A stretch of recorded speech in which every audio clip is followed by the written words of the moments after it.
Mainit ang sikat ng araw sa probinsya, subalit hindi iyon alintana kay Ingrid sa pagtatanim ng kamote. Kian, diyan ka lang sa kubo ha? Malapit na akong matapos. Hintayin mo lang si Mama. Sigaw pa niya sa kanyang anak na tahimik na nakaupo sa kubo. Nakita niyang tumango at ngumiti ito sa kanya, kaya naman ay napangiti rin siya. Kailangan ko magtanim ng maraming kamote para marami na akong maani. Yung iba, malapit ko nang makuha. Nakangiting saad ni Ingrid sa sarili pagkatapos punasan ng kanyang pawis. Si Ingrid de la Paz, isang 26 na taong gulang, ay isang determinado at porsigidong single mom na naninirahan sa probinsya. Nagtatanim siya ng kamote at nagtitinda rin ng tanim ng mga gulay niya sa kanilang bakuran bilang pagkakakitaan at gagawin niya ang lahat para sa anak niyang si Kian, isang 5 taong gulang. Nang matapos si Ingrid ay mabilis siyang nagpunta sa kubo para magpasilong at uminom na rin ng tubig. Nang tingnan niya ang kanyang anak ay malawak itong ngumiti sa kanya. May problema bang anak ko? Wala naman po, Mama. Nang tingnan niya ang damit ni Kian ay marumi na ito dahil naglaro ito ng lupa kanina. Sabi ko naman sa iyo na huwag ka na maglaro ng lupa, di ba? Maraming germs sa lupa eh. Tingnan mo tuloy ang damit mo, nadumihan. Malambing na wika ni Ingrid sa anak, tsaka niya hinubaran ito para palitan ng malinis na damit. Eh bakit ikaw, Mama? Naglalaro ka rin naman sa lupa. Tingnan niyo nga po yung kamay niyo, sobrang dumi rin eh. Inosenteng sagot ni Kian sa kanya. Napatawa naman si Ingrid sa sinagot nito. Trabaho kasi yun ni Mama, anak. Diba, sinabi ko naman sa'yo na nagtatanim ako ng kamote para sa atin. Tumango naman si Kian sa kanya at ngumiti. Okay po. Thank you, Mama, sa pagtatrabaho para sa akin. Para sa ating dalawa. Walang anuman, Kian ko. Basta't para sa'yo, gagawin ko ang lahat. Ayos ba yon? Sunod-sunod ang pagtango ni Kian sa kanya, kaya naman hinalikan niya ito sa labi at pisngi. Kumain na rin sila ng tanghalian dahil narinig na lang niyang tumunog ang tiyan ng bata. Ang dami talaga nating ulam, Mama. Talbos ng kamote, kangkong, tuyo, may kamatis pa tayo at okra. Natutuwang komento ni Kian nang makita ang kanilang baon. Siyempre naman, kapag may itinanim, may aanihin. O sige na, mag-pray na tayo para makakain na tayo. Sabay na nag-sign of the cross sina Ingrid at Kian at nagdasal para sa kanilang pagkain. Lord, maraming salamat po sa pagkain na binigay niyo po sa amin. Maraming salamat po dahil marami pong ulam namin ni Mama. Naway mabusog po kami at i-bless niyo po kami. Sana dumami pa po yung tanim ni Mama para marami po kaming maulam at maibenta. In Jesus' name, Amen. Dasal pa ni Kian dahilan para mapangiti naman si Ingrid. Binigyan niya ng kutsara si Kian at nagsimula na silang kumain. Hangang-hanga talaga si Ingrid sa kanyang anak dahil independent ito sa murang edad.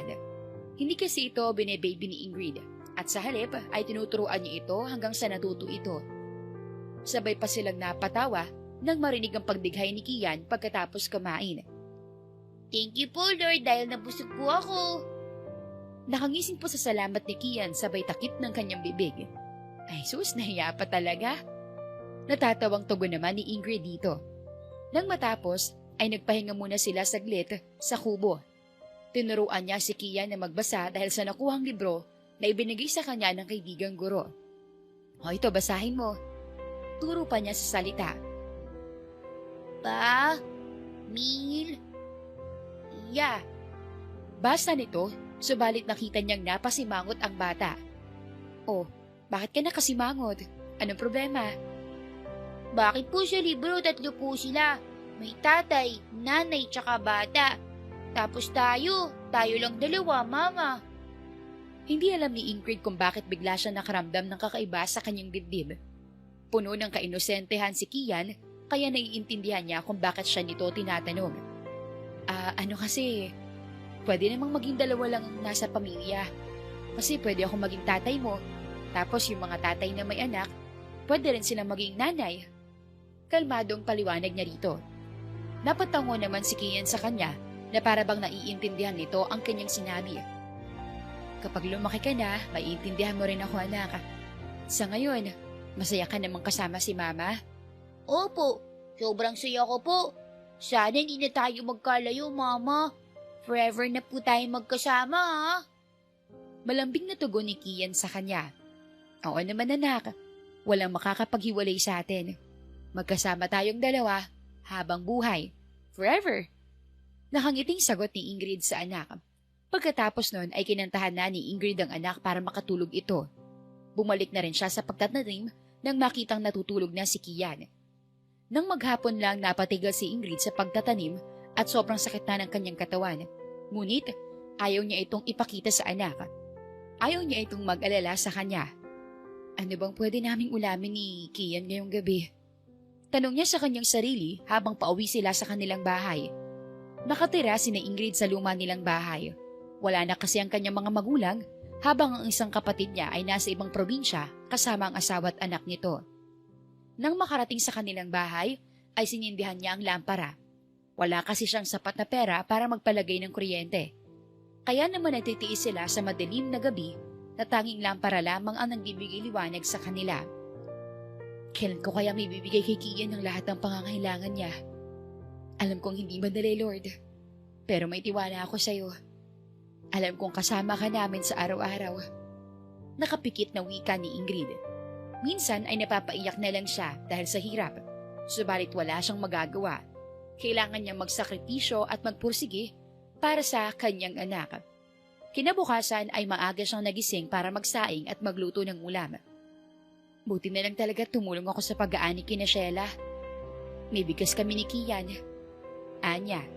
Nang matapos ay nag-harvest din siya ng mga pananim niyang gulay katulad ng talong, okra, sitaw, kamatis at kangkong. Sapat lang iyon para maibenta niya, kaya naman nagpapasalamat na siya rito. Nang magising si Kian, ay niliguan na niya ito at kumain na sila. Pagkatapos ay nagpunta na sila sa palengke, dala-dala ang kanilang dalang gulay para ibenta. Nakahiram pa siya ng timbangan para timbangin ang mga dala niya.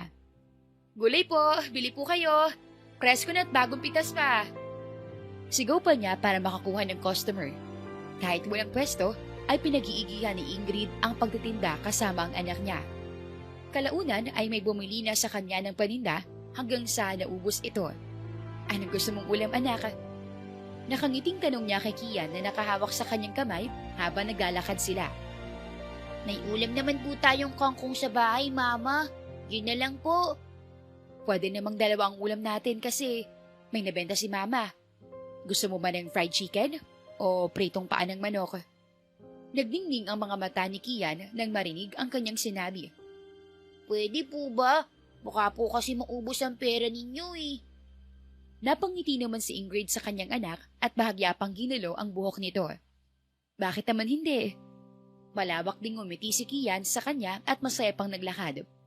Bumili ng isang hiwa ng fried chicken at 4 na fried chicken feet si Ingrid para sa kanyang anak. Habang pauwi sa kanilang bahay, ay nakasalubong nila ang pinsan niyang si Grace. Ingrid, ikaw ba yan? Ang tagal na nating hindi nagkita. Bungad ni Grace sa kanya. Grace, oo nga eh. Mabutit nakauwi ka na ngayon. Kamusta sa Maynila? Maayos naman. Hala, ito na ba si Kian? Ang laki na niya ha. Kian, mag-bless ka kay Tita Grace dali. Utos pa niya sa bata na agad namang ginawa nito. Naku, kawaan ka ng Diyos. Teka, ano palang trabaho mo? Alam ko namang mag-isa mo lang pinapalaki si Kian. Nagtatanim lang ako ng kamote at gulay sa bakuran, Grace. Tama. May alam akong maghahanap ng stay-in maid sa Maynila.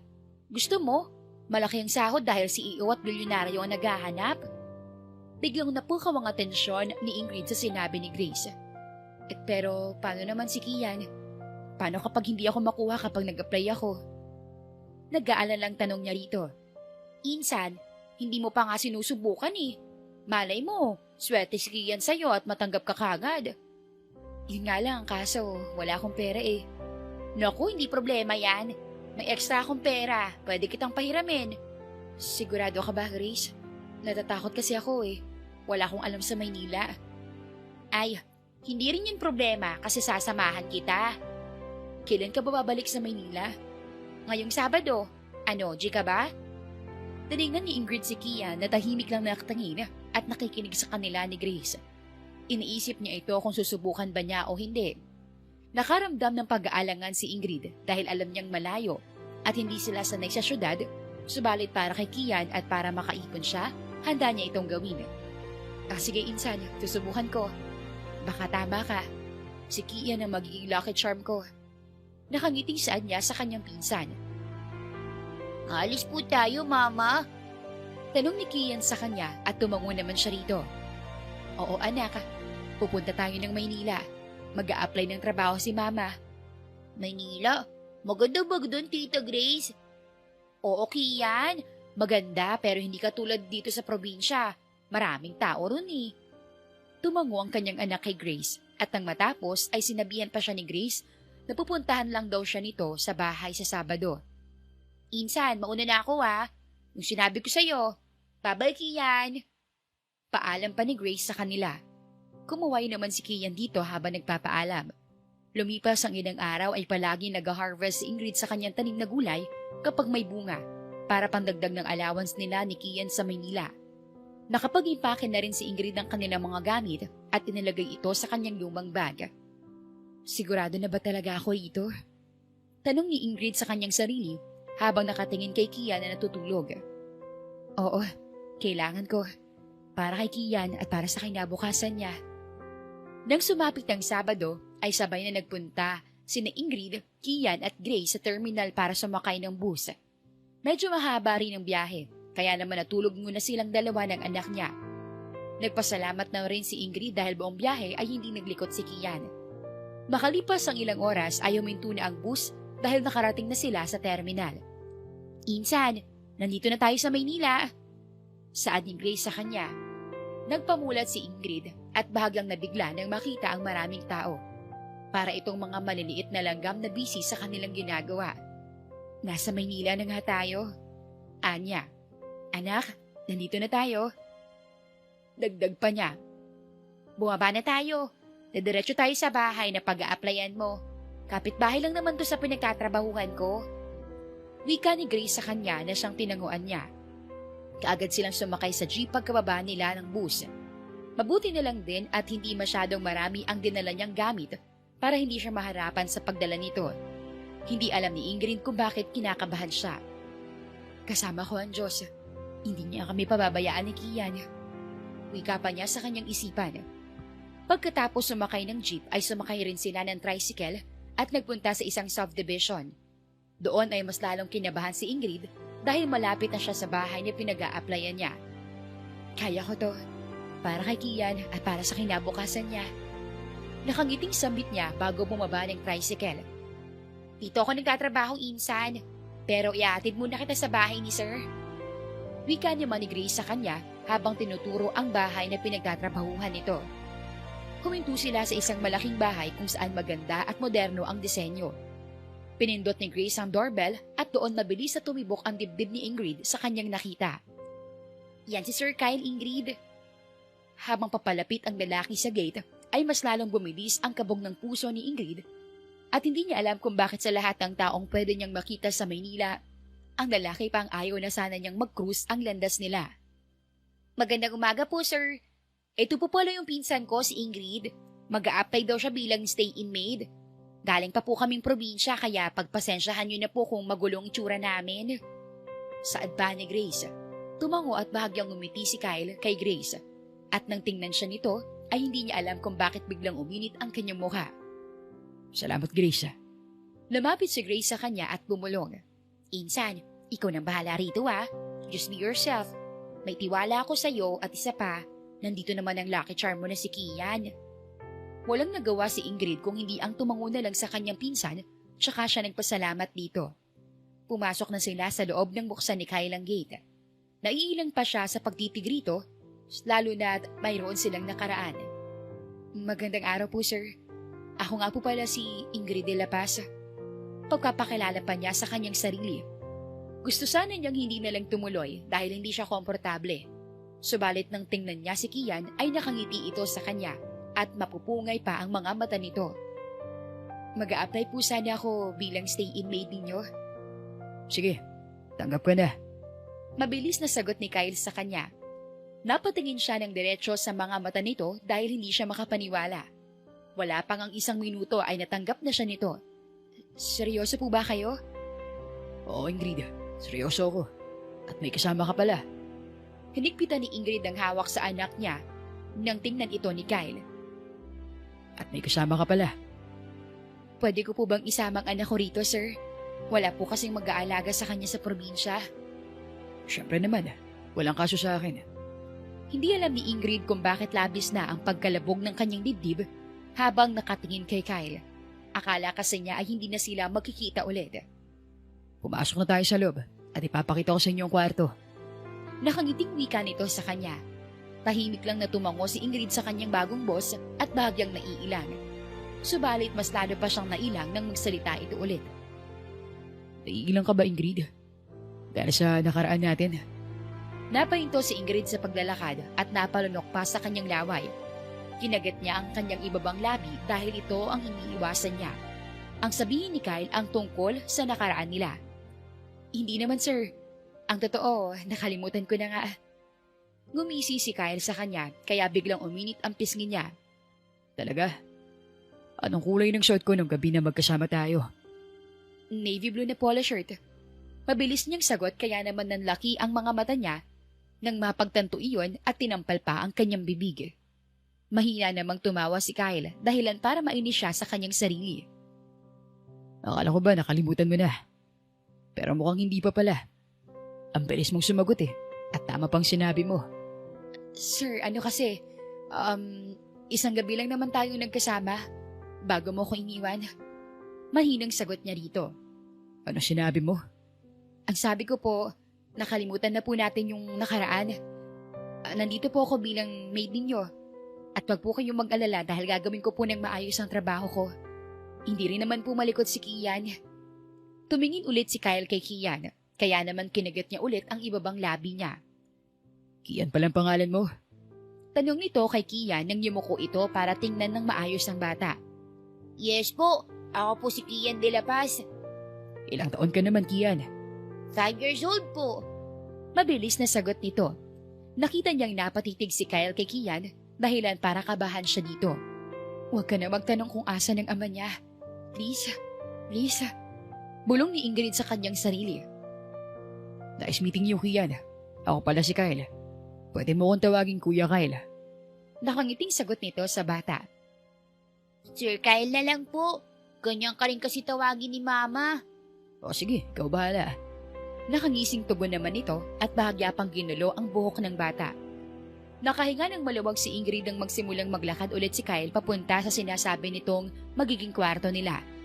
Nagtataka rin siya kung bakit wala ni isang tao rito sa loob ng malaki nitong bahay. Mag-isa lang po ba kayo dito, sir? Tanong ni Ingrid nang makahinto sila sa isang kwarto. Oo, Ingrid. Pero ngayon na nandito kayo ni Kian, may kasama na ako rito. Wala po ba kayong asawa? Anak? Wala, Ingrid. Single ako dahil may iniintay ako. Nakangiting tura nito sa kanya. Tumango na lang siya rito at pipid ng ngumiti. Tungkol pala sa sahod. 30,000 ang monthly income mo tapos libre na lahat. Nanlaki ang mga mata ni Ingrid sa gulat habang nakatingin kay Kyle. Ang laki naman po. Hindi naman po ko magpapakain ng tigre rito, di ba? Natatawang tumango si Kyle dahil sa kanyang sinabi. Wala akong alagang tigre, Ingrid. Alam ko namang hindi madaling trabaho ng isang kasambahay. Kaya deserve mo lang ang ganong sweldo. Pero ang laki nga, sir. Sagot niya at hindi pa rin makapaniwala. Alam mo naman sigurong gagawin mo, di ba? Maglilinis, magluluto, at kung ano-ano pang household chores. Opo, kaya ko po yun lahat. Nakangiti namang tumango si Kyle sa kanya. Mabuti naman kung ganun. Pero kapag may hindi ako alam, sir, magpapaturo na lang po ko kay Grace. Teka, may cellphone ka ba? Wala rin po, sir. Nahihiyang tugon ni Ingrid dito. O sige, pipilhan na lang kita mamaya. Po, seryoso po ba kayo? Oo naman. Mukha ba ako nagbibiro, Ingrid? Hindi naman po. Sige sir, ikaltas nyo na lang po sa sweldo ko. Regalo ko yun sa'yo. Huwag ka nang tumanggi. Walang nagawa si Ingrid kundi ang tumango na lang sa kanyang amo. Ito na pala yung kwarto niyo ni Kian. Mamaya ibibigay ko rin yung sa'yo yung susi. Magpahinga na muna kayo dahil mukhang pagod kayo sa biyahe. Okay lang po ako, sir. Kahit si Kian na lang po ang papatulugin ko. Magpahinga ka rin, Ingrid. Bukas pwede ka na magsimula. Pero paano pong pagluluto? Ano bang sabi ko? Sabi ko nga po, bukas na po ako magsisimula. Sagot niya rito. Tumango si Kyle sa kanya at ngumiti pa. Nagpaalam na rin ito na aalis na, kaya naman nagpaalam at nagpasalamat din siya rito. Antok ka pa rin ba, anak? Opo, Mama. Pinahiga ni Ingrid si Kian sa malambot na kama ng kanilang kwarto at pinatulog ito. Inarrange naman niya ang kanilang dalang gamit sa may cabinet at bahagya siyang napangiti. Buti na lang talaga't nakita ko si Grace sa probinsya. Dahil kung hindi, nandun pa rin kami ni Kian. Tinitiis ang buhay roon. Pero rito, alam kong gagaan ang buhay namin. Kahit isa lang akong maid. Alam kong makakaipon ako ng marami para kay Kian at para sa kinabukasan niya. Nakangiti niyang wika. Subalit na wala ang ngiti niya nang maalala si Kyle. Si Kyle. Kyle Marquez.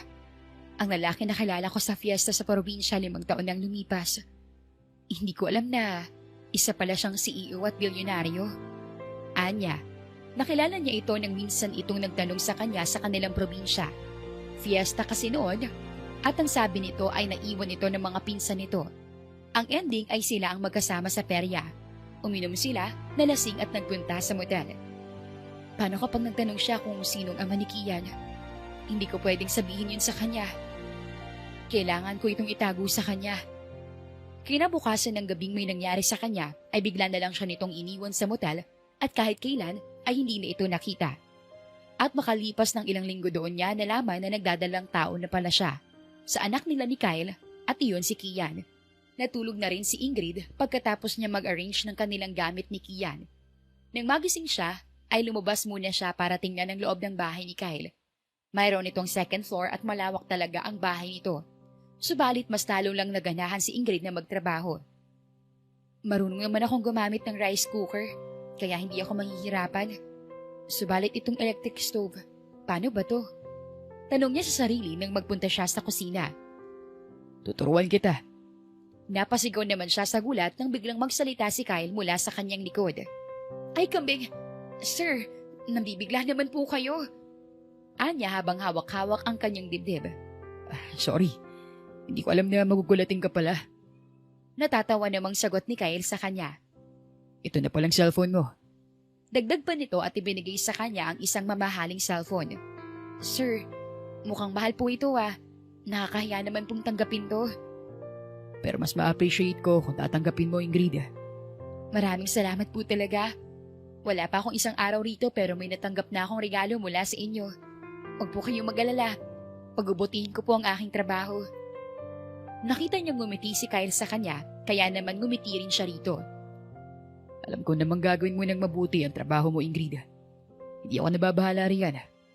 Nakasave na pala riyan ng phone number ko. Sinave ko na rin sa akin yung phone number mo para kapag may kailangan tayo sa isa't isa, magtawagan na lang tayo. Nakangiting tumango si Ingrid sa kanyang boss. Sir, maraming salamat po talaga ha.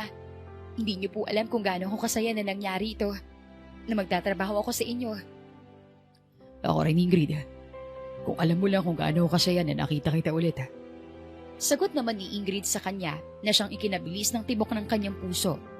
Napatitig si Ingrid sa mga mata ni Kyle na hindi niya mawari kung bakit nangungusap ito. Para siyang inihila nito papalapit dito, subalit iwinaksi niya ang kanyang iniisip. Oo nga pala. Ganito gamitin ang induction cooker. Saad ni Kyle sa kanya at sinimulang turuan siya sa lahat ng mga appliances na nandoon sa bahay ni Kyle. Tahimik lang na nakikinig si Ingrid kay Kyle habang nagpapaliwanag at nagtuturo ito sa kanya. Hindi rin niya maiwasang titigan ito at minsan nahuhuli pa siya nito. Matutunaw ako niyan, Ingrid. Nakangising asyar ni Kyle sa kanya dahilan para mapaubo siya. Sir, alangan namang hindi kita titigan eh. Nagpapaliwanag po kayo. Okay, sabi mo yan eh. Sagot nito sa kanya at ngumisi ulit. Napailing na lang si Ingrid dito at bahagyang nahiya. Nang matapos ay bumalik na siya sa kwarto para tingnan si Kian. Gising na ito at tahimik lang na hinihintay siya. Mama? Malambing na tawag nito sa kanya. Kanina ka pagising? Tumango ito sa kanya habang nakasimangot. Naku, nakasimangot pa talaga. Ang cute naman ito, oh. Pahalik nga sa pisngi.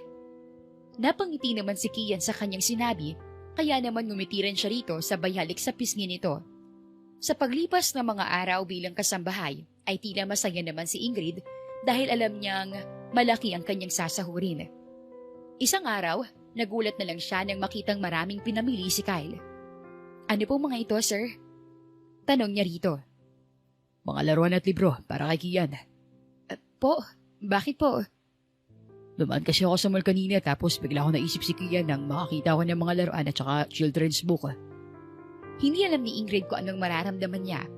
Ikaltas niyo na lang po sa sweldo ko. Ingrid, ano ka ba? Regalo ko to kay Kian. Natutuwa kasi ako sa kanya sa tuwing nakikita ko siya. Masayahan din siyang bata kaya gumagaan ang pakiramdam ko sa kanya. Bumilis ang tibok ng puso ni Ingrid dahil sa kaba. Hindi niya alam kung bakit parang natatakot siyang malaman ni Kyle ang totoo. Ganun po ba? Kinakabahang tanong niya dito na siyang tinanguan naman ni Kyle. Kapag walang trabaho at hindi busy si Kyle ay nasa bahay lang ito. At minsan, nakikipaglaro ito kay Kian na siyang ikinatuwa ng amo ni Ingrid. Subalit minsan, hindi rin niya maiwasang mag-guilty dahil sa kanyang pagtatago. Nasaan pala si Kian? Nasa kwarto po, sir. Ipapatuloy mo na lang ang ginagawa mo, Ingrid. Pupuntahan ko lang siya sa kwarto niya. Okay lang ba? Wala sa sariling tumungo si Ingrid kay Kyle. Napangiti naman ito sa kanya dahilan para mas lalong pang bumilis ang kabog ng kanyang dibdib. Pagkatapos maglinis ay kaagad niyang pinuntahan si Kian para tingnan kung ano ang binigay ni Kyle rito. Labis na lang ang gulat niya dahil hindi lang pala laruan at libro ang ibinigay nito. May mga sapatos at damit na ibinigay si Sir Kyle sa iyo, anak? Tanong niya sa bata nang makapasok siya sa loob ng kwarto. Opo, Mama. Ang dami nga eh. Ang bait po ni Sir Kyle. Nag-thank you rin po ako sa kanya. Nakangising sagot ni Kian sa kanya. Mabuti naman kung ganon, pero ang dami nga. Anya, nang sumunod na araw, habang naguhugas siya ng baso ay bigla na lang nagsalita si Kyle sa kanyang likuran. Ingrid, nagulat siya at hindi inaasahang nabasag ang baso. Hahawakan na sana niya ito, subalit mabilis na hinawakan ni Kyle ang kanyang kamay. Napatitig siya sa mga mata nito na puno ng pag-aalala. Sir, sorry po. Okay ka lang ba? Nag-aalalang tanong nito sa kanya. Nahihiya siyang tumango rito at ibinaling ulit ang tingin sa mga kamay nila. Nang mapansin siya ni Kyle ay mabilis nitong binitiwan ang kanyang kamay. Sorry, hindi ko siya nasadya. Okay lang po, sir. Wala po yung kaso sa akin. Ako na magliligpit nito. Nako, hindi na po. Ako na po. Ingrid. Sir, trabaho ko naman po ito. Huwag po kayong mag-alala. Mag-iingat po ako. Bumuntong hininga si Kyle at marahan nitong tumango sa kanya. Maingat niyang niligpit ang basag na baso sa lababo at kaagad itinapon sa basurahan. Habang si Kyle ay nasa kanyang tabi at tinitingnan ang ginagawa niya. Ayos na po, sir. Pasensya na po talaga, ha. Nagulat lang po ako nang bigla ka magsalita sa likuran ko. Pasensya ka na. Hindi ko alam na magugulatin ka pala.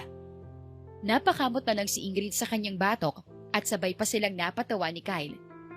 Hindi naman po kayo galit, diba? Bakit naman ako magagalit? Tanong nito sa kanya. Napailing na lang si Ingrid at ipinagpatuloy na ang paghuhugas nang magpaalam si Kyle sa kanya. Biyernes ng tanghali ay nagmop si Ingrid sa sahig. Sobra siya nag-enjoy dahil gamit niya ang magandang mop, kaya naman sobrang kintab ng sahig. Natutuwa rin siya dahil kinakantahan siya ni Kian na nakaupo sa sofa. Wow, ang ganda talaga ng boses. Komento pa niya rito habang kumakanta ito ng Twinkle Twinkle. Subalit, nagulat na lang si Ingrid nang makitang biglang nadulas ang kanyang among si Kyle. Nanlaki ang mga mata niya nang makahiga ito sa sahig. Hindi alam ni Ingrid kung maaawa ba siya sa kanyang amo o matatawa. Sir! Sigaw niya at mabilis na nilapitan si Kyle. Nang lapitan niya ito, ay nakapikit si Kyle hawak-hawak ang balakang nito. Okay lang po ba kayo? Grabe ka, Ingrid. Po, bakit naman po? Masyado mong ginalingan sa pagmumop. Dahil sa sobrang kintab ng sahig, nadulos tuloy ako. Napaiwas naman ang tingin si Ingrid dito dahil natatawa siya sa kanyang amo.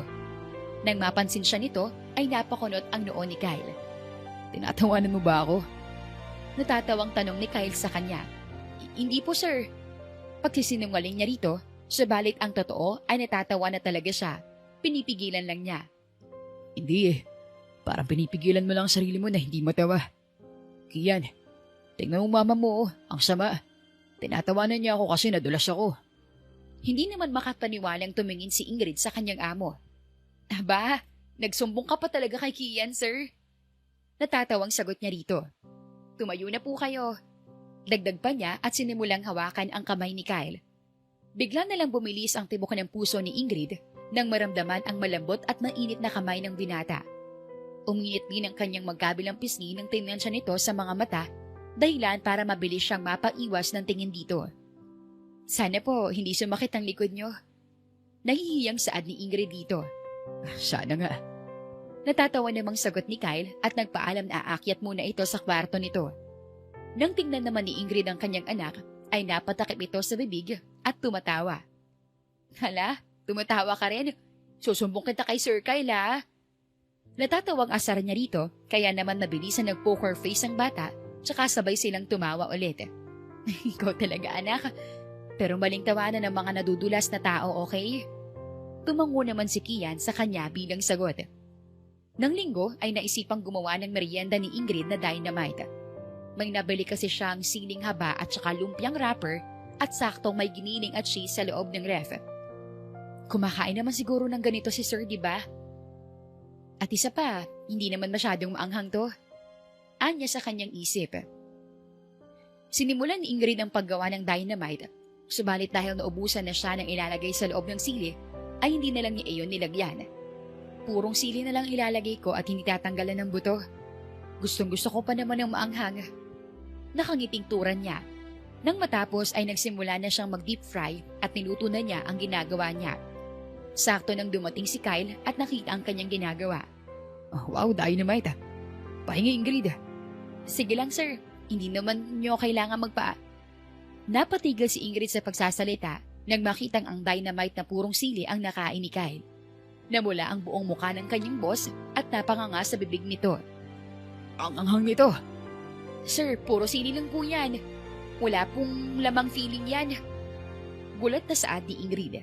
Labis na lang na nanlaki ang mga mata ni Kyle dahil mas talo pang umanghang ang bibig nito.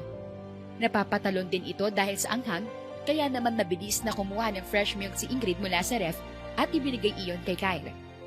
Dali-dali naman itong ininom ng amo habang si Ingrid naman ay hindi maiwasang matawa. Ang anghang! Sigaw pa nito matapos uminom ng gatas.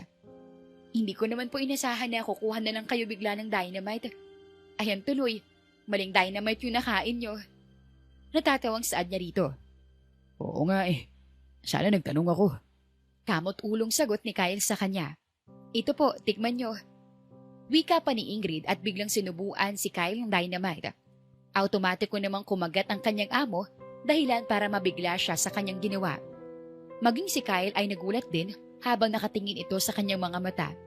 Kung kanina, ang mukha ni Kyle ang namumula, ngayon ay mukha na niya.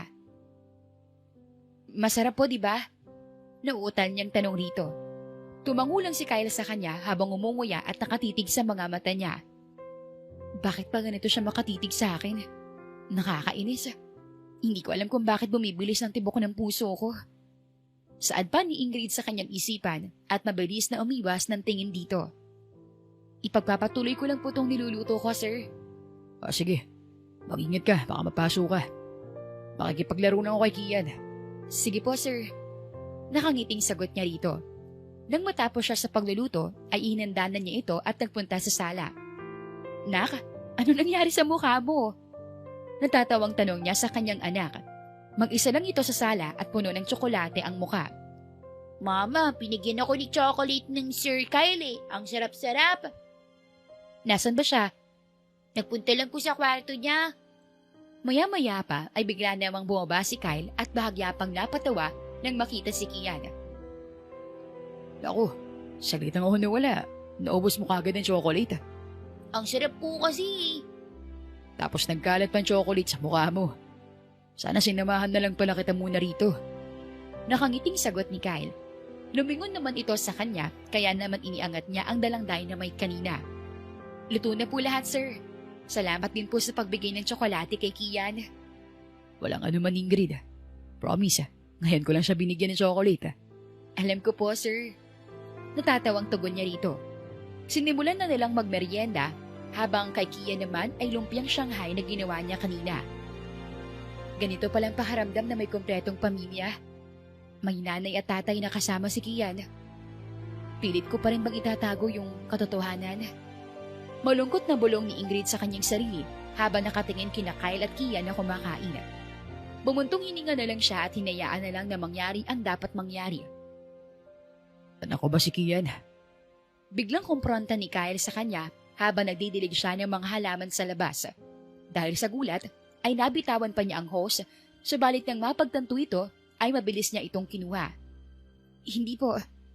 Diretsong tugon niya rito. Napapikit si Ingrid pagkatapos dahil alam niya nagsisinungaling lang siya. Sigurado ka ba? Sir Kyle, pwede po bang kalimutan na lang po natin ang nakaraan? Nasa kasalukuyan na po tayo. Walang nagawa si Kyle kung hindi ang tumango sa kanya, kaya naman tumango rin siya rito. Subalit sa paglipas ng mga araw, ay palagi pa rin nagtatanong si Kyle sa kanya kung anak ba nito si Kian. Bakit ba ganito si Sir? Palagi siya nagtatanong sa akin na para bang gusto niyang malaman ang sagot. Paano kapag sabihin ko sa kanya na anak nga niya si Kian? Anong gagawin niya? Kukunin ba niyang anak ko sa akin? Naguguluhang tanong ni Ingrid sa kanyang sarili. Habang tumatagal ay napapansin naman ni Ingrid ang pagiging malapit ni Kian at Kyle kapag nasa bahay ang kanyang amo. Kian, dali, manood tayo ng TV. Ayan ito sa kanyang anak. Mabilis namang tumakbo si Kian papunta kay Kyle na nasa sala at umupo sa sofa. Ano pong panonoorin natin? Gusto mo bang manood ng Tom and Jerry?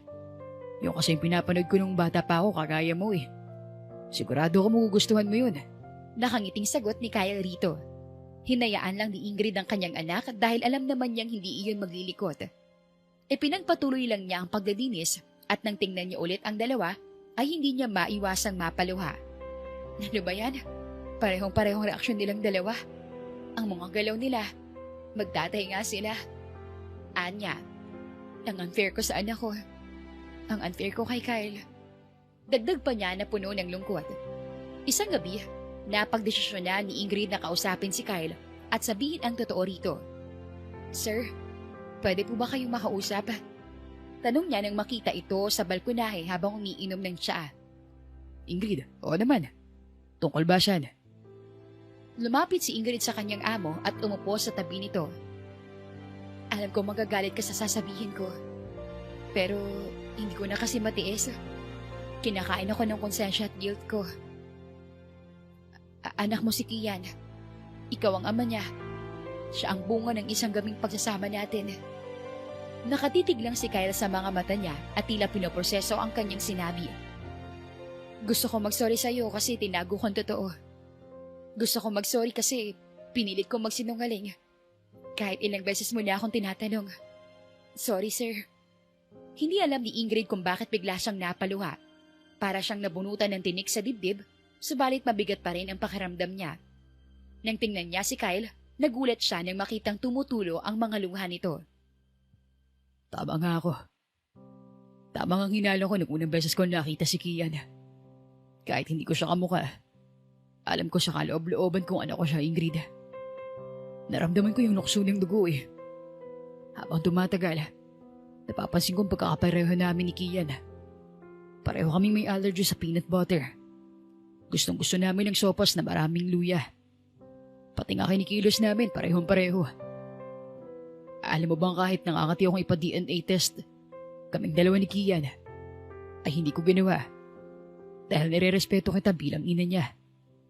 Dahil alam kong may rason ka para hindi sabihin sa akin ang totoo. Sa tuwing nakikita ko si Kian, nalulungkot ako. Gusto ko siyang yakapin. Gusto ko siyang halikan sa pisngi. Gusto ko siyang makasama bilang isang ama niya. Pero alam kong hindi pwede dahil ikaw ang iniisip ko. Kung ano magiging reaksyon mo. Ingrid, hindi mo lang alam kung gaano ako kasaya na sinabi mo na sa akin ang totoo. Hindi mo na tinatanggi na ako ang ama ni Kian. Pero maiintindihan ko kung may galit ka sa akin. Mayroon nga. Matindi. Subalit itinago ko lang. At hindi ko na yun inisip dahil alam ko nandyan ang anak ko. Matapang na sagot ni Ingrid. Pero bakit ka galit sa akin, Ingrid? Bakit ako galit sa'yo? Hindi mo ba talaga alam ang ginawa mo, Kyle? Iniwan mo ako sa pension house kinabukasan nun. Anong gusto mong maramdaman ko? Maging masaya ako kasi may nangyari sa atin nung gabing yun. Hindi kita iniwan, Ingrid. Hindi kita iniwan nun. I even left a letter na iniwan ako sulat nun na babalik ako kagad. At sana hintayin mo ako. Napahinto sa kanyang narinig si Ingrid. Nakita niya ang sunod-sunod na pag-agos ng mga luha ni Kyle. Wala akong nakitang sulat, Kyle. Ni isa wala akong nakita nun. Sarili ko lang nahubot-hubad. Nung bumalik ako sa pension house, nakita ko ang sulat sa ilalim ng kama. Akala ko nabasa mo yun, Ingrid. Akala ko nasa banyo ka lang. Naliligo at nanghihintay sa akin. Pero wala. Wala ka dun. Wala na yung babaeng nakasama ko sa gabing hindi ko makakalimutan. Hinanap kita pero hindi kita makita. Hinintay kita nun. Hindi alam ni Ingrid kung anong mararamdaman niya. Halo-halo at hindi siya sigurado rito. Sa tingin mo ba talaga, katulad ako sa mga ibang lalaki? Hindi, Ingrid. Dahil ni minsan hindi ako nakapag-girlfriend kasi hinintay kita. For the last 5 years, pinapahanap kita. Hindi ko alam ang sasabihin. Totoong sinasabi ko sa iyo, Ingrid. At kahit kailan, hindi ako magsisinungaling. Kung alam mo lang kung gaano ako kasaya na nakita ulit kita nung kasama mo si Grace. Akala ko kasi imposible nang makita kita pero hindi. Diyos nang gumawa ng paraan para magkrus ang landas natin. Walang masabi si Ingrid kaya naman nakatitig lamang siya sa mga mata ni Kyle habang bumibilis ang tibok ng kanyang puso. At kung maaari, pwede ka bang sumunod sa akin? May papakita ko sa'yo. Tumango si Ingrid kay Kyle. Nagtaka siya kung bakit nagpunta sila sa study room nito at may pinindot na libro sa bookshelf. Nung bumungad sa kanya ang isang sikretong pinto, naunang pumasok si Kyle sa loob at nang siya ang sumunod ay nagulat siya sa kanyang nakita. Bakit punuto ng mukha ko? Tanong niya rito. Ito ang mga paintings ko na tanging ikaw lang ang laman. Ikaw ang piyesa ko, Ingrid. Maraming paintings ang nasa loob ng kwarto at puno iyon ng mukha niya. At ang mga bagay nito, mula sa mga alahas, bulaklak at mga damit. Ito ang mga bagay na gusto ko sanang ibigay sa'yo. Ganun na lang ba kalaki ang pagkagusto mo sa akin? Isang gabi lang tayong magkasama. Sa fiesta kung saan naligaw ka. Bakit, Ingrid? Kailangan pang magsama tayo ng matagal para masabi kong gusto kita. Hindi ako nagsisi na nagtanong ako sa'yo noon. Hindi ako nagsisi na iniwan ako ng mga pinsan ko noon. At mas lalong hindi ako nagsisi na nakasama kita sa gabing yun. Sobrang saya ko ng gabing yun. Nagpumasyal tayo sa perya, nagpunta tayo sa plaza, lahat ng ginawa natin. Bakit ka ganyan? Bakit mo pinapabilis ang tibok ng puso ko? Saad ni Ingrid habang umiiyak. Kasi totoong sinasabi ko. At alam mo yun, Ingrid. Napaiwas ng tingin ang dalaga dahil sa sinabi ni Kyle. Subalit mas lalo pang tumibok ang kanyang puso nang dahang-dahang lumapit ang binata sa kanya. Anong ginagawa mo? Hindi siya sinagot nito at sa halip ay niyakap siya bigla ni Kyle. Hindi nakagalaw si Ingrid dahil sobrang higpit ng pagkakayakap ni Kyle sa kanya. Gustong-gusto na talaga kitang yakapin, Ingrid. Kung alam mo lang, pinipigilan ko lang ang sarili ko. Pero ngayong alam ko ng totoo, hindi ko na manapigilan. Wika ni Kyle sa gitna ng kanilang pagyayakapan. At alam mo bang kinuha kita kagad nung sinabi mo mag-a-apply ka sa akin? Kasi ayaw na kitang mawala pa. Hindi ko kaya. Gusto ko makabawi sa'yo at sa anak natin. Kumala si Kyle sa pagkakayakap sa kanya at hinawakan ang magkabilang pisngi niya. Magsimula tayo, Ingrid.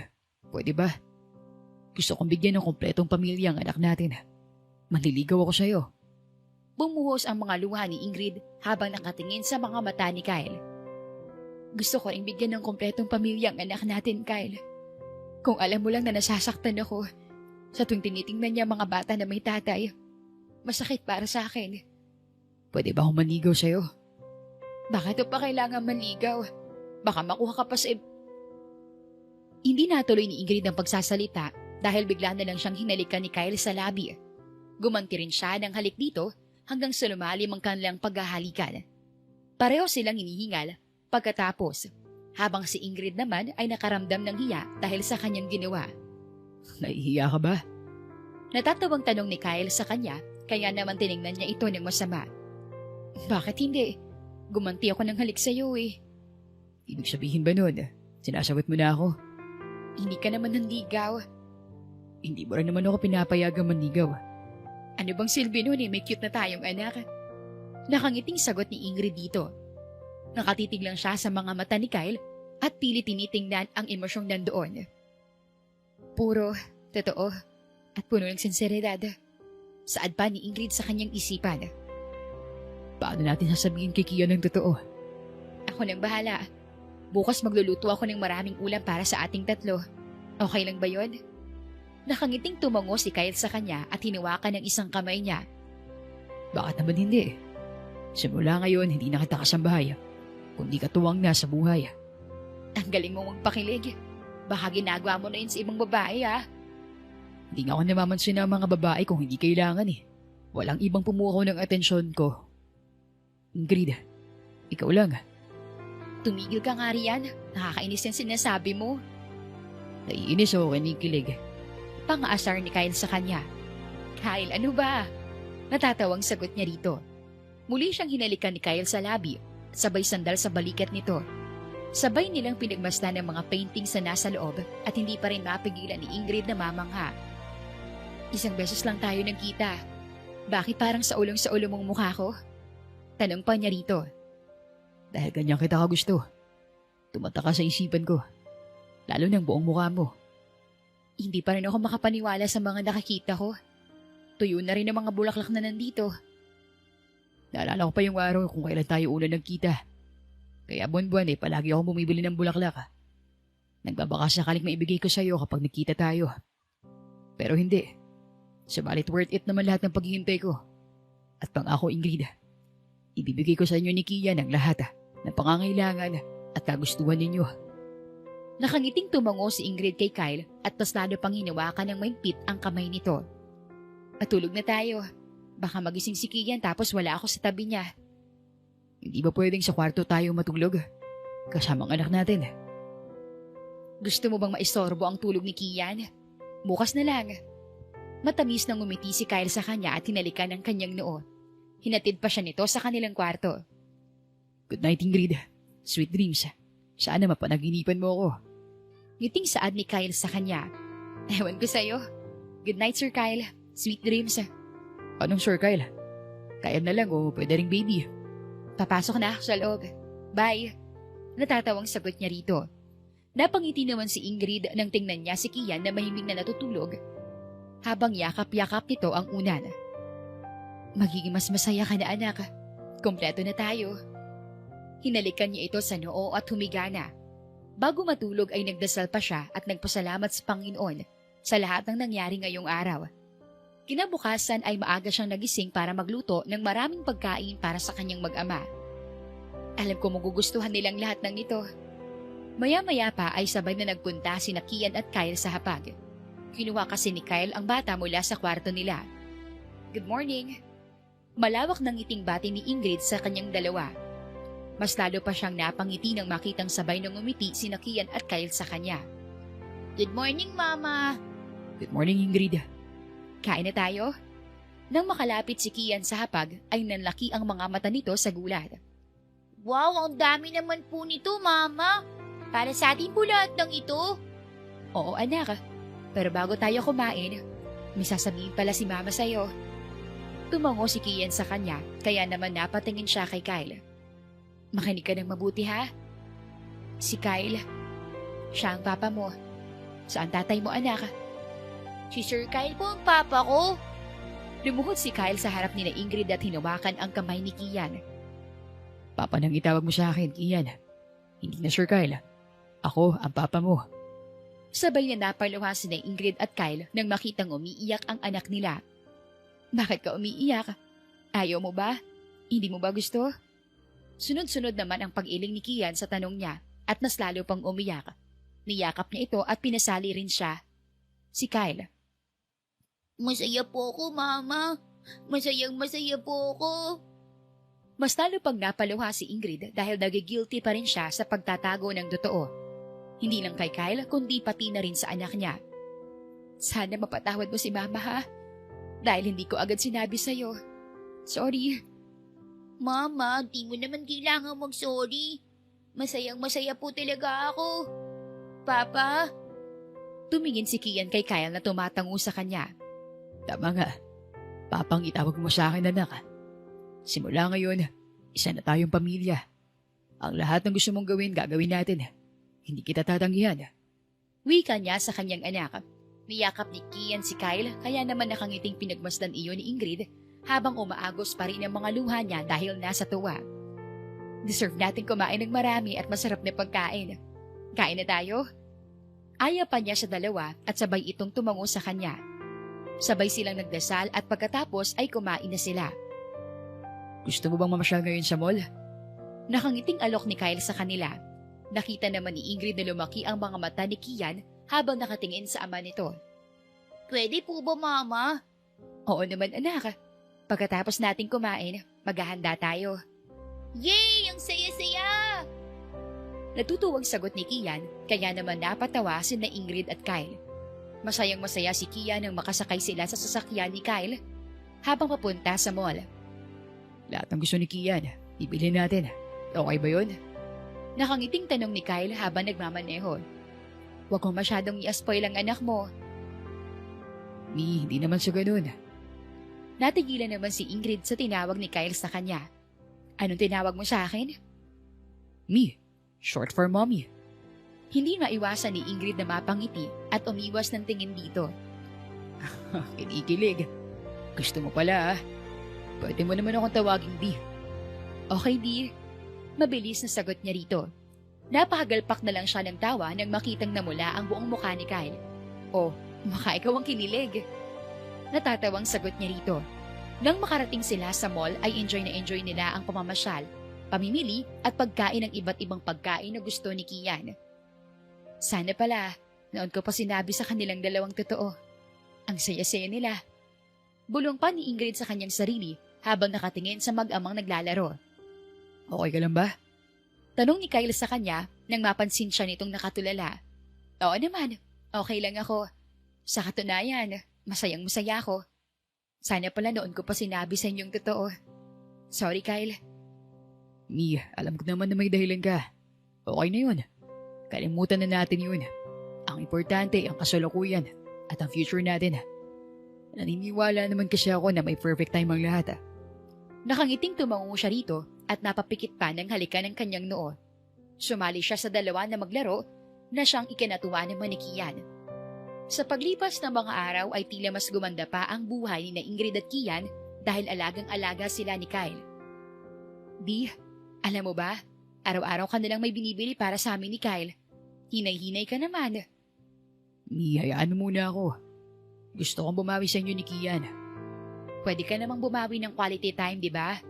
Oo, pero gusto ko rin kasing may maibibigay ako sa inyo ng anak natin. Hindi kumibos si Ingrid dito at nagtikitang hindi siya sang-ayon sa sinabi ni Kyle. Niyakap naman siya nito at nilambing.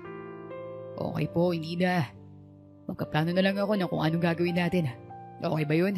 Ngiting success si Ingrid habang tumatango ito kay Kyle. Niyakap siya ng mahigpit nito at hinalikan pa sa labi. Araw-araw ay palaging may ginagawang activities sina Ingrid, Kyle at Kian katulad ng pagdodrawing, pagpapaint, paggawa ng mga bracelet at necklace beads at pag-garden na siyang kinutuwa ng anak nila. Ngayon ay magbe-bake tayo. Sinong gusto kumain ng cookies? Sabay na nagtaas ng kamay sina Ingrid at Kian sa naging tanong ni Kyle. Alam mo pala kung paano mag-bake? Oo, Yun atang naman ako kay Mommy. Kahit wala na siya ngayon, may namana naman ako sa kanya. Sinimulan na nila ang pagbe-bake pagkatapos inihanda ni Kyle ang lahat ng mga ingredients. Mama, tingnan mo may harina sa ilong ni Papa. Natatawang saad ni Kian sa kanya. Pinahiran din siya ng harina sa ilong ni Kyle, kaya naman ay mas lalong natawa si Kian. Pagkatapos nito, ihahalo lahat. Oo, lagyan natin ng chocolate bits tapos mag-scoops tayo nito. Gusto mo mong scoop, Kian? Opo, Papa. Masayang pinagmasdan ni Ingrid ang dalawa habang naglalagay ito ng chocolate bits sa hinalo nila. Nang matapos ay nag-scoop na ito at inilagay sa baking tray. Ako na magliligpit dito, Di. Punta na muna kayo ni Kian sa sala. Nakangiting tumungo si Kyle sa kanya sabay halik sa kanyang pisngi. Malawak naman ang ngiti ni Ingrid habang pinupunasan ng mesa. Maya-maya pa ay tumunog na ang oven. Hudyat na luto na ang cookies. Ayan, luto na. Kinuha iyon ni Kyle mula sa oven habang si Kian ay pumapalakpak dahil sa excitement. Pwede na po bang tikman, Papa? Oo anak, sabay nating tikman ng mama mo. Nag-cheers pa sila bago kumain. Napasayaw naman si Kian nang matikman ito na siyang ikinatuwa ni Kyle. Thank you sa lahat, Di. Walang anuman, Mi. Para sa inyong dalawa ni Kian, gagawin ko ang lahat. Ipinagpatuloy nila ang pagkain ng cookies at nanood pa sila ng Tom and Jerry na paborito na ni Kian ngayon.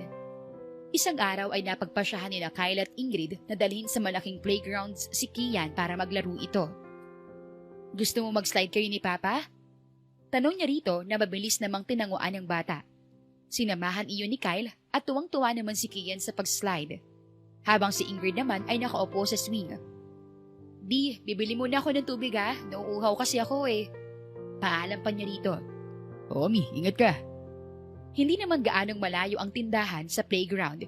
Subalit natagalan si Ingrid dahil medyo marami-rami ang bumili. Nang makabalik siya sa playground ay nagtaka siya kung bakit wala na sina Kyle at Kian sa slide. Nasaan kaya sila? Kyle? Kian? Sigaw pa niya, subalit hindi niya makita ang mga ito. Nasa kotse rin ang mga cellphone nila ni Kyle, kaya naman imposibleng makontak niya ito. Hindi naman sila nawala, di ba? Tanong niya sa kanyang sarili. Hindi alam ni Ingrid kung bakit bigla na lang bumilis ang tibok ng kanyang puso dahil sa kaba. Paano kapag may nangyaring masama sa kanila? O paano kapag lumayo sila sa akin? Saan ko sila hahanapin? Tanong niya ulit sa sarili at nagsimula ng maluha. Nanginig ang buong katawan ni Ingrid habang naglalakad at hinahanap sina Kyle at Kian. Takot na takot siya dahil baka kung ano na ang nangyari sa dalawa. Ang saya-saya pa nilang dalawa nung umalis ako eh. Naiiyak na saan niya habang patuloy pa rin sa paglalakad. Nang makaramdam ng pagod ay umupo siya sa isang bench at doon ipinagpatuloy ang pag-iyak. Mi, nandito ka lang pala. Puno ng pag-aalalang wika ni Kyle nang makita siya nitong nakayuko. Nang iangat niya ang tingin dito, ay mas lalo pang lumambot ang ekspresyon ni Kyle sa kanya. Hinawakan nito ang magkabilang pisngi niya, habang si Kian naman ay hinawakan ng kamay niya. Ano nangyari sa'yo? Bakit ka umiiyak? Akala ko iniwan niyo na akong dalawa. Takot na takot ako, Kyle. Hinahanap ko kayo pero hindi ko kayo nakita. Sinamahan ko lang ang anak natin na magbanyo.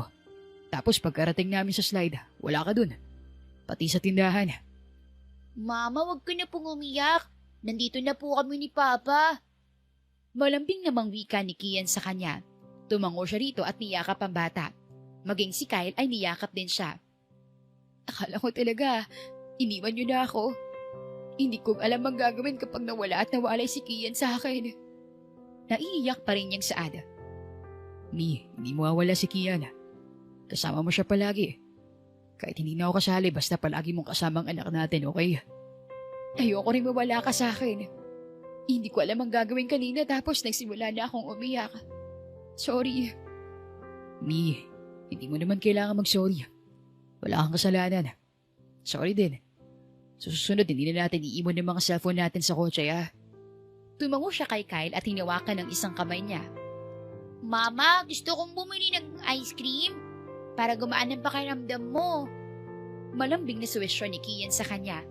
Ngumiti siya sa kanyang anak at niyakap iyon. Oo, bibili tayong tatlo. Pagkatapos ng insidenteng iyon, ay tutok na si Kyle sa kanilang dalawa ni Kian, lalo na sa kanya. Nagpatuloy ang masaya nilang buhay na ipinagpapasalamat niya sa Panginoon. Ngunit, nang sumunod na araw ay napapansin ni Ingrid na palaging busy na si Kyle. Baka marami lang siyang ginagawa sa kumpanya niya. Dapat ko siyang intindihin. Wika niya sa sarili, subalit hindi rin niya maiwasang maghinala. Pero hindi, may tiwala ko kay Kyle. Malaki ang tiwala ko sa kanya. Kinaumagahan ay minatanggap na bulaklak si Ingrid. Malawak pa ang ngiti niya nang makitang galing iyon kay Kyle. Aba, may bumabawi ah. Komento pa niya pagkatapos amuyin ng bulaklak. Bigla namang lumapit si Kian sa kanya at may ibinigay sa kanyang sulat. Ano to anak?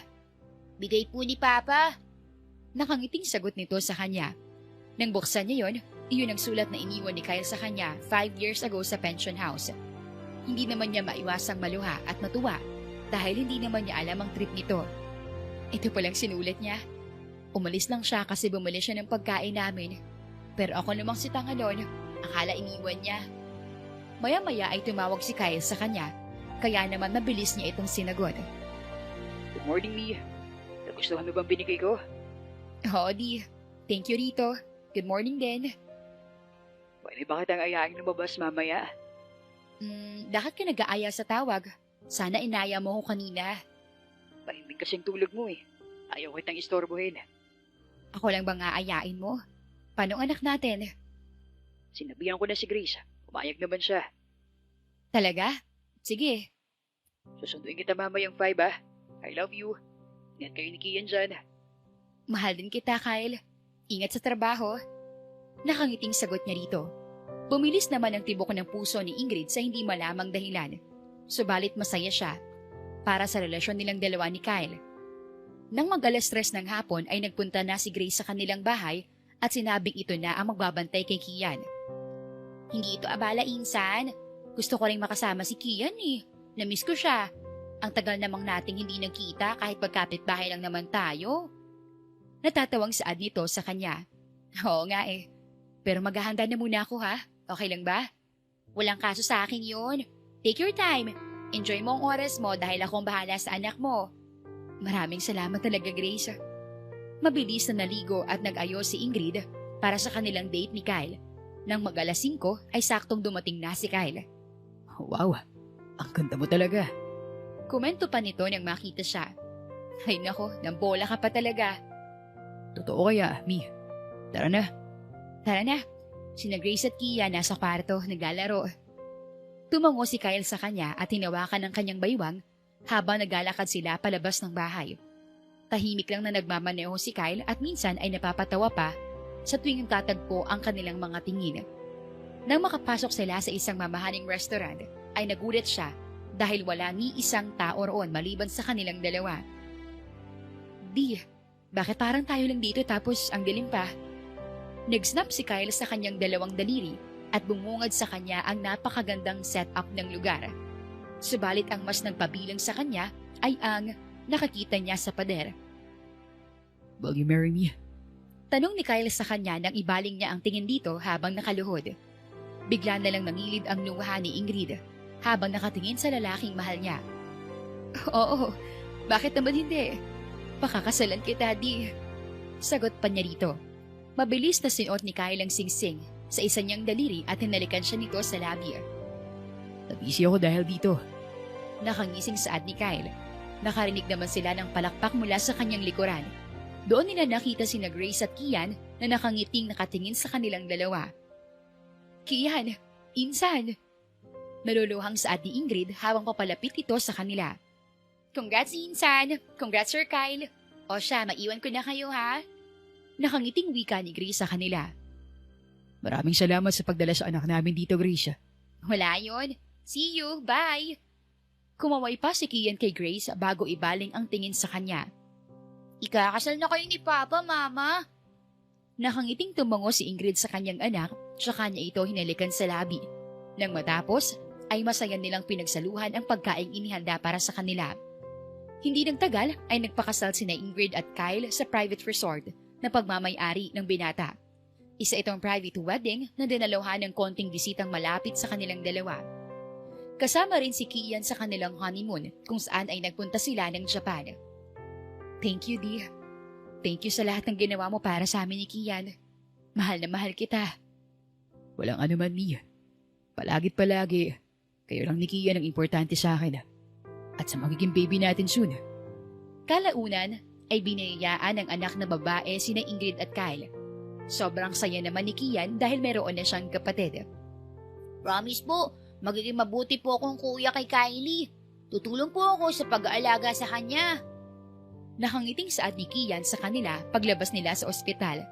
Lumaking mabait at mapagmahal ang mga anak ni na Ingrid at habang buhay siyang magpapasalamat sa Diyos sa buhay na mayroon siya ngayon. Ang bait at ang buti talaga ng Diyos. Maraming salamat po. Kontento na siya sa kung anong meron siya at buong buhay siya magpapasalamat sa kakaibang ligaya. Ang kwento ni na Ingrid at Kyle ay umiikot sa kapangyarihan ng katotohanan, pagpapatawad at ang tadhana ng tunay na pag-ibig. Ipinapakita nito na kahit gaano katagal ito na itago ang isang iskreto, ang katotohanan ang tanging magpapalaya sa ating nararamdaman at magbibigay daan sa tunay nating kaligayahan.